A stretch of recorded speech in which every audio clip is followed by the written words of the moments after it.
over the holiday period, I decided to ask you guys what all of your burning miniature painting questions were, with the intention of answering as many of them as I could in a future big painting FAQ video. And although I was taken aback by the sheer number of questions that you guys submitted and the variety of them too, from just how do I wet blend to how can I keep myself motivated to paint an entire army, what I didn't expect was for one painting query in particular to be so common and so popular that it dominated my entire inbox. And can you guys guess what that question was? Because the #1 most popular painting question that I was asked was, how do I glaze / how can I use glazes correctly? And whilst, like I said, I am a little bit surprised at just how popular this question was, I'm also kind of not surprised that this technique in particular was the one that you guys want to know about the most. Glazing and having the ability to use glazes confidently in your day-to-day miniature painting journey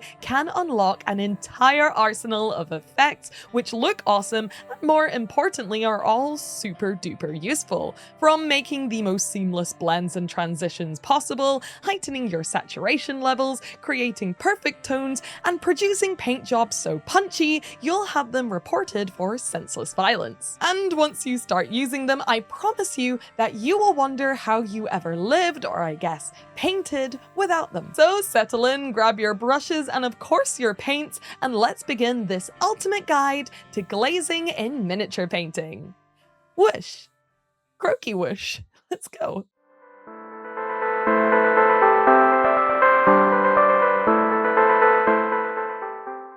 Okay, so just a quick jump in here before we get started with the video. I know the most common question before I made this video was how do I glaze, but now I know the most common question after I post this video is gonna be, Louise, what's wrong with your voice? The TLDR is that I got really sick over the Christmas holidays, and unfortunately that meant that I lost my voice for a very long time, which is why I've not posted a video in so long, and I've just been sat here painting quietly, which, if you know me, is a nightmare because I am a natural born yapper. But yeah, I am super sorry for not posting a video for so long. It was against my will, and I'm glad to say now I am recovering, and as you can hear, my voice is getting back to kind of normal. It's still a little bit croaky, but that's fine because some of my favorite people are a little bit croaky, like Kermit the Frog.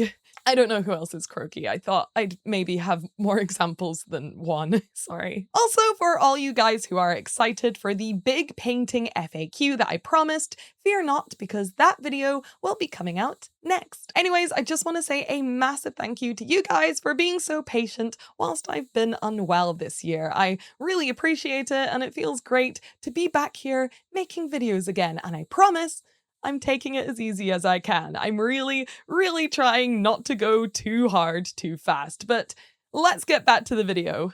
Second whoosh. So before we get started with all the technical stuff like the perfect consistency for a glaze and stuff like that, let me first do my best to explain what a glaze actually is and what we mean when we say glazing in regards to miniature painting. And if you've already watched my Citadel Masterclass episode all about glazing, then shh, you're secretly ahead of the class. Go forward a year, I don't know. Simply put, a glaze is essentially just a filter of color, usually in the form of a heavily thinned down paint, which you can use to alter your paint job in a variety of different ways. A glaze is quite different to things like a wash or a shade because this layer is supposed to be very thin, translucent, and very controlled in order to just tint and slightly alter the layer underneath it. The best way that I think I can kind of visualize what a glaze does is with these little clear bits of paper. So pretend for a minute that your current paint job is this piece of white paper, and your glazes are these clear films of color which I'm applying on top.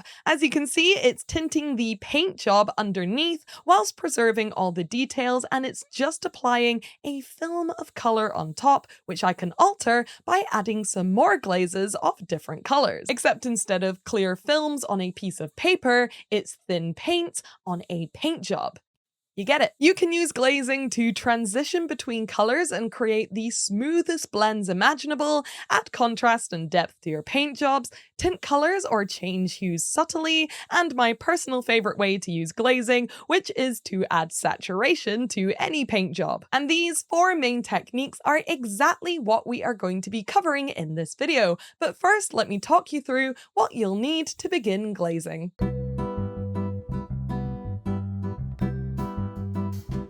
If you're painting miniatures regularly, then the good news here is that you probably already have everything you need to start glazing. To begin, you'll need any palette that you are comfortable with, and I'm using a wet palette here, which I feel is extra useful for this technique as our paints are going to be quite wet, but honestly, any palette is okay as long as you're happy keeping your paints constantly fresh and thin. You'll need a nice clean brush with a good tip, some clean fresh water, a slightly damp paper towel, and of course paints to thin and a miniature to paint. For pretty much every single technique we're going to cover in this video, you are going to have to thin your paints down into a glaze consistency. So let me show you what that looks like and how to achieve it. I'm going to start by putting my paint of choice on my palette, and in this case it's just a standard Citadel layer paint. And then I'm going to get a little bit off the main blob and I'm gonna add like a solid 3 to 5 brushfuls of water to it, or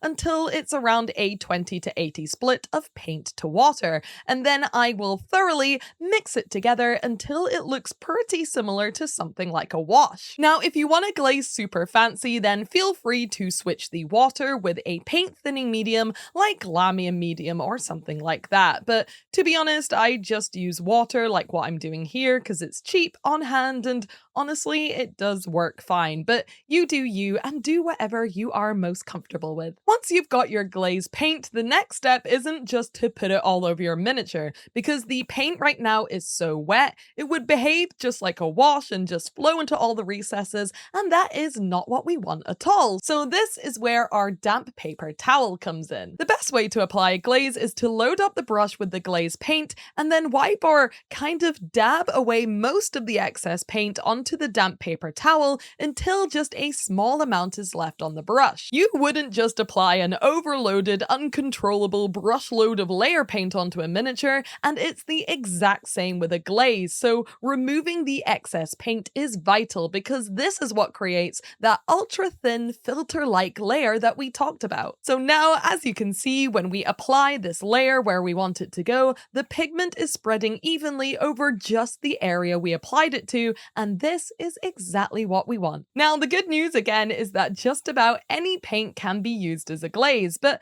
depending on the kind of paint you use and its transparency, you may end up getting a different result on your miniature. For example, using thin layers of a dark and saturated contrast or speed paint will produce more deep and dark results than if you were to layer up thin glazes of a more opaque paint. But we'll get into all those differences and technicalities as we go along. Let me first show you how you can achieve those iconic, seamless, and perfectly smooth blends on your miniatures, which I believe is also the most popular and common way that people use glazes. Glazes.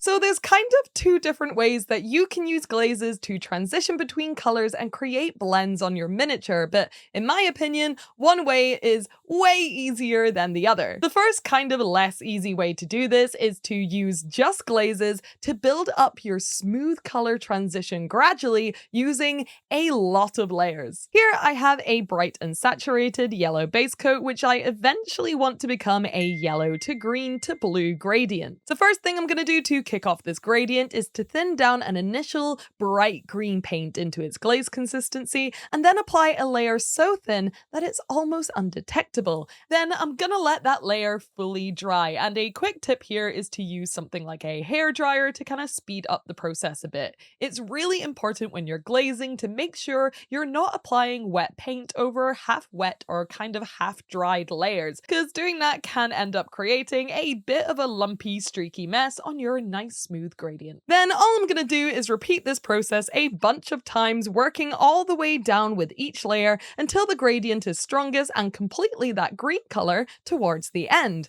creating a smooth and seamless gradient in the middle. Then I'm going to thin down a slightly darker green and start that whole process all over again, applying thin films of paint, waiting for them to dry, and then moving down with another glaze until another gradient appears, this time from green to darker green. Then once again, I'm going to move into that dark green area and start this whole process again with my dark blue color, and voila! A seamless gradient has magically appeared on my miniature, or in this case, my demonstration base. But whilst all glazing techniques, if done correctly, do require a little bit of patience, I just find this way to be way too time consuming, especially on a gradient of this scale where honestly, wet blending would probably work just as well, but more on that in my next video. Let's instead jump into my preferred way to do this technique on something a little bit more relatable to paint, a classic Space Marine power sword. So here, instead of base coating the whole sword one color and then gradually glazing down to my desired colors like we did in the previous example,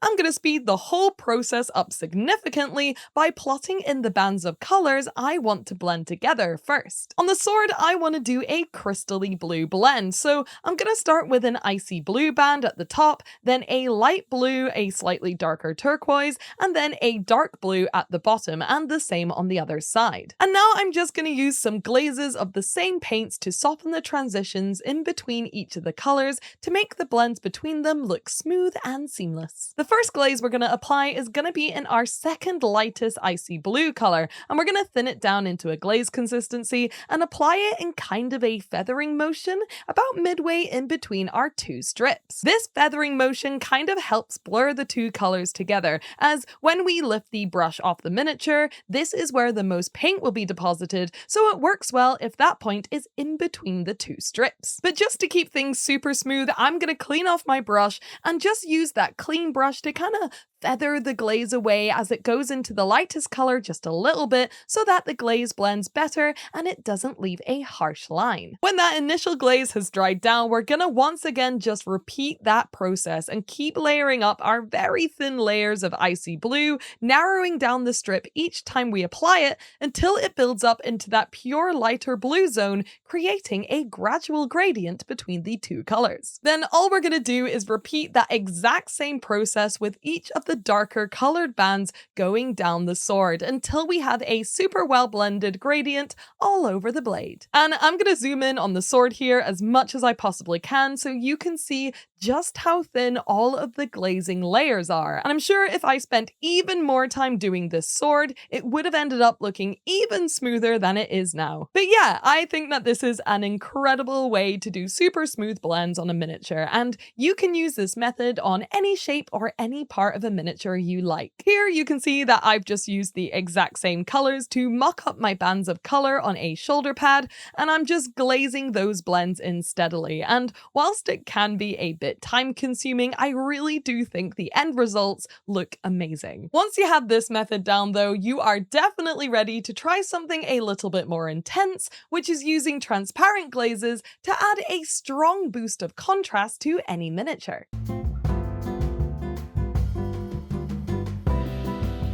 This effect uses a pretty much identical technique to the one that we just did, except instead of using multiple colors to build up a gradient, we are just going to use one to build up some contrast and depth on our miniature. Just like the previous method, you can technically use any type of paint you like for this technique. However, due to the fact that we want to build up some very deep shadows here, I find that contrast paint or speed paints or whatever your preferred transparent punchy paint equivalent is will work especially well for this method. Although many contrast paints, particularly the more saturated ones, look extremely dark in the bottle, thinning them actually gives you a lot of control over your color. And as you can see here with this teal color, you can achieve a lot of lighter and in-between toned blues before you eventually build up the color to that very, very dark, almost black blue. And this is exactly what we're going to utilize on our miniature, or in this case, our Space Marine's leg. I've already started by base coating coating the leg in this very light blue color. And this is going to be the lightest color that is going to show through on this paint job, as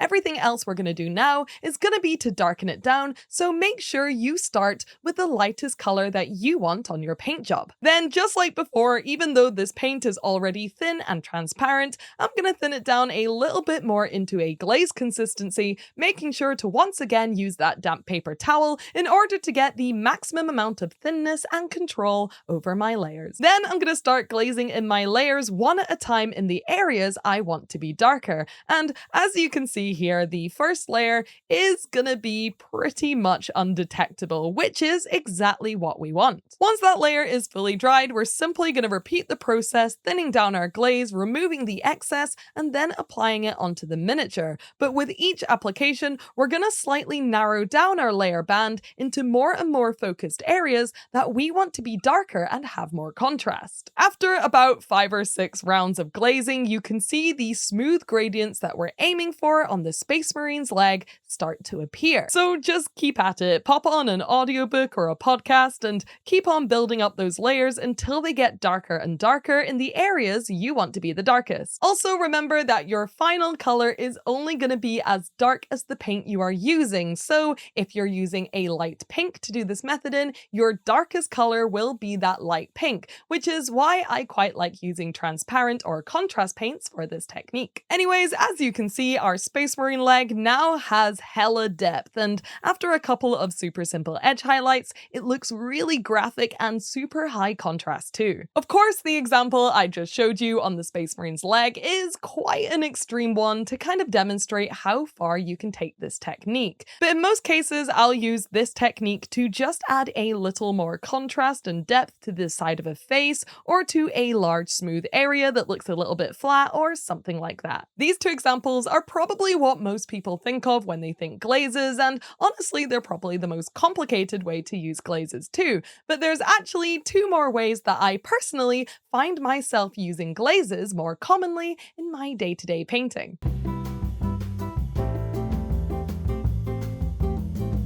A lot of the time when I'm painting in what I believe are super bright colors, the paint will dry fully and my paint job will just look a bit disappointingly duller or more muted than what I'd planned. Or sometimes I'll paint something and I'll just look at it and the color won't be quite right. And if you find yourself feeling the same, then I'm glad to say that all of these problems can be fixed with glazes.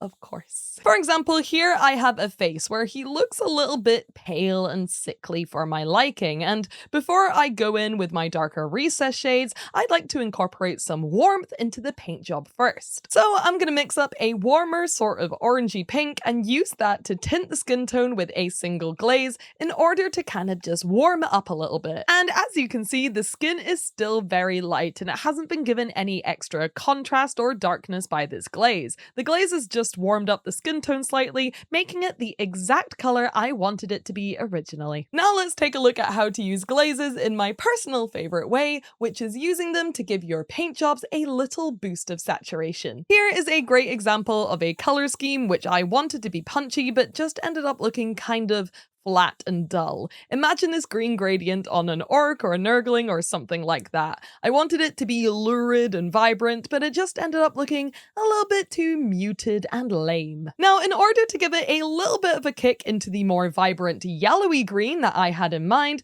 I'm gonna thin down and apply just one single glaze of Plague Bearer Flesh contrast paint, which is a super punchy, transparent, yellowy green color, and is also, incidentally, my favorite color to use when glazing any green. As you can see, when it's all dried down, the gradient underneath that we already painted is still intact. However, the whole color scheme is now a lot more saturated and yellowy green. And the same thing happens if I apply a bright transparent yellow glaze over some dull oranges or a turquoisey blue glaze over some muted blues. You get the picture. Now again, adding saturation specifically is another glazing technique where I do recommend either reaching for a paint which is already very saturated, or maybe trying to pick something more transparent and similar to contrast paint in order to preserve your paint job underneath, as usually adding saturation is something I like to do at the end of a step. You may find sometimes that using a more opaque color, even if it is saturated, will add a slight light cast to the color underneath, as you can see here. The transparent blue that I'm using here will preserve the blackness of the paint underneath,